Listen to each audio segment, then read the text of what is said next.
alone, it just amplifies it. Another one I just mentioned before we move on is Slayer of Light, which is a great little song. It's hiding in the middle of it. It's quite it's got a really speed metal intro. Yes. You know, it's a proper kind of It kind of fits. It's just before into battle, so it kind of fits a kind of a little kind of intermediary before. See, I'd say it's just after Lost in Despair, Yeah. which quite a sad song. You know, it's a little bit like Little Dreamer Yeah. on the Ensiferum album. So it sits in that pocket. It's a kind of great bridge, Yeah. isn't it, between that? Yeah, kind of a nice little stopgap. yeah. So, moving on to Dragonheads, which was 2006, so 2 years have passed. They've now got Petri joined the band from Norfolk. Absolutely. And Dragonheads, I think, was kind of the recording to get them into kind of that groove. It's different to the original ones. It's more slow and more melodic, I'd say. Yeah, I mean, do you think that's straightly down to the influence of getting Petri in? Do you know, musically, or do you think it's any band that goes through a period of change, and obviously changing your frontman is fairly significant, would have a kind of this kind of album? You know, you either react in anger or sadness, and this is maybe sadness, slightly slower. Potentially, yes. I think that albums since Dragonheads have been more had that epic touch that I think Dragonhead started with. But is that because of better production on the later albums? Possibly so. But I think I'm not quite sure. The thing is, we're not talking about a classic band here. All the albums have been produced since 2000, so they're all well produced. Yes. I mean, there's no rough here. They're all well produced. It's just we're talking about better. There's no folkier version of Scum. Well, exactly. Yeah. Well, this is not Napalm Death done in a garage for 400 quid. Yeah. They're all well produced albums, and they had Yari on boards, which gave them gravitas. They got respectable producers, but it's maybe they were more able to say what they wanted. Yes. Kind of thing. They had more of a direction in the later albums. It has to be noted as well that this EP has some covers on it. About half of the songs on there are covers, and they're unexpected covers because they've got an Amorphis song, which is kind of okay.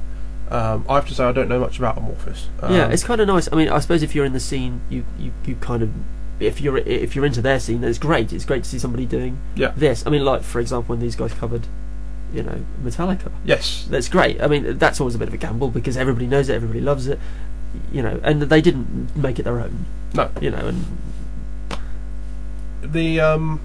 they also covered a couple of songs from Finnish folklore, sort of stuff from the Kavala, and they work quite well. I mean, they're not really metal songs in that sense, but it kind of it showed their kind of the epic side, and they're not afraid to kind of.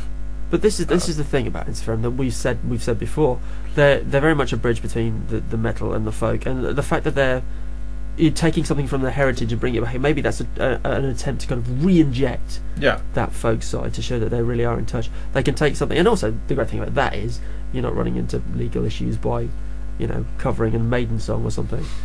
The one thing I would point out is that Dragonheads and Victory songs, I think, don't do Petri justice as a comparison to Jari. I think in those albums his voice is not as strong as Jari's was in the first two. Mm-hmm. I think. Yes. Well, we'll come to it from afar. I think from afar that's kind of to an extent solved. But we'll come to that later. Sure. Shall we move on to Victory songs? Victory songs. This is actually arguably for me probably my, I won't say worst album, my least, the lowest on the list. Yeah, I mean it's a good album. It's a solid album. I think I might agree with you. It's partially because they've had a couple more people leave since Dragon's Head, so they're still kind of getting to form with that new band. The vocals still aren't there 100%, I think, compared to the early Ensiferum stuff. No. Some of the songs peter out a bit. Atty, the single, I really, I enjoyed the beginning of Atty. It's like really powerful, but it just kind of sort of stops. Yeah. It kind of a bit keyboardy, which it's okay, but not in many ways it's a bad song. It just, to me, it doesn't have that kind of strong bombasticness kind of power that the first albums had. Yeah, I think that is kind of indicative of the whole album, really, in terms of the same way that in the middle of Ensiferum and maybe Iron, not so much Iron, but in the middle of Ensiferum, you get lost in the kind of similar style songs. This album kind of falls into that bracket for me, in that it's very listenable to, but you wouldn't you don't necessarily put it on for a single song. You know, there's one that jumps out and grabs you. Although, if I had to pick one, I'd probably say Victory Songs is a good song. No, fair enough. It's long. It's kind of the best there on this album, I think, for me. That's fine. No, I mean, it's a decent track. I mean, you can't look at any song individually and say that's no good. Yeah. But then they work together well as an album, but as an album, it's more diluted, I think. It's more toned down than Ensiferum or Iron, really. And this is personally, this is the first Ensiferum album I bought, I think, that was new. So I bought... Sure. So you were looking forward to this one, and the release date came, and great, wait for the postman to turn up. Sort of thing, from Finland. But maybe that has an impact, personally, for you, though, because you were waiting for something great. It's always harder then, isn't it? Yeah, absolutely. I mean, I had the same issue with the new Sonata Arctica album, which is I couldn't wait for it to Days of Grace to be released. And when it came, we still have issues. So, but then, from that, this is a story for a different day, but I don't think I'm alone there. Yeah, well, cross that path another day. I was going to say, that's something for another day. But yeah, maybe, I don't know. So maybe but it's always hard, because only if you listen to it under those circumstances, you can change your mind, especially if you leave it and come back to it. Yeah. Which is a great thing to do with any album, and I recommend that to anybody. Have you come across the bonus track from Victory Songs? I have not. Uriah Heep. Really? Yeah, it's Lady in Black by Uriah Heep, which is kind of fitting with what they do, and it's actually not that bad. It's quite listenable. Yeah, I love it when bands throw in covers. I mean, generally speaking, I know people have issues with covers, and I have a slight issue with covers on albums as proper songs. Bonus songs at the end, great, fantastic. I know some people have issues with covers in that it should be original material that you're releasing. The Van Canto paradox. Well, the thing is with Van Canto, they've got a novelty going on. So, for them to do covers, they're always going to make those covers their own. Yeah. There's no problem there. Like, I'm trying to think of an example now where bands have just done like Ensiferum doing Metallica cover. It's just basically Battery with different vocals. Yes. They haven't tried to change the style. They haven't folked it up in any way.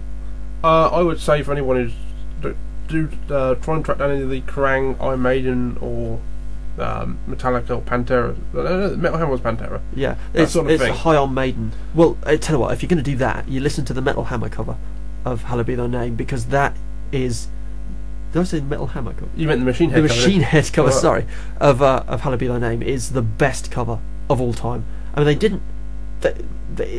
for most parts, it's a repetition of the song, but then they add their own little dimension. Plus, you've got the vocals of Rob Flynn. It's a great cover. It's brilliant. We're off track there. Yeah, what are we talking about? From Afar. Yeah, From Afar is probably where we should go now. 2009. So relatively recently released. Yeah, fantastic. We saw them on the tour for this album. We did. Not so long ago. It has to be mentioned on this one. Now, we haven't mentioned it up until now. I think this is an album that has been influenced by its producer somewhat, or maybe the direction they wanted to go. The From Afar was produced, and I don't know the name of the chap, I haven't got to mind, but it's the guy who produced Nightwish. Mm-hmm. Yes. So maybe that was the direction they wanted to go. But I find overall, if I just don't From Afar, it sounds more epic Nightwish-esque. So where you would have keyboards in earlier songs, it's now replaced by orchestral stuff. Orchestral, like what feels like a big vocal chorus, and it isn't, but it's what it feels like. Yeah. That. I mean, I don't think you can't put this in the same box as Nightwish. No, and not just. I'm not talking about the female-fronted band thing. Although that's something separate. I listened to this on research for this, and I reckon He from Throne. Yeah. You could put Tasha in, and that would be a Nightwish song. That would be a Nightwish song. Oh, maybe so. But From Afar, for me, is an excellent album. It's the album that they really need to do after they change vocalists, and as I previously alluded, Petri's vocals work in this album. Yeah, no, he comes through very strongly. That kind of deeper. Well, he's a deeper style, but you can still make out. It's not like we're not talking black metal where you can't make any words out. It wouldn't work in a folk situation because you are telling a story. Yeah, it's of key significance, and let's not get all black metalers contacting us now and saying that we're devaluing it. We're not, but it's very much you need to get that story. There's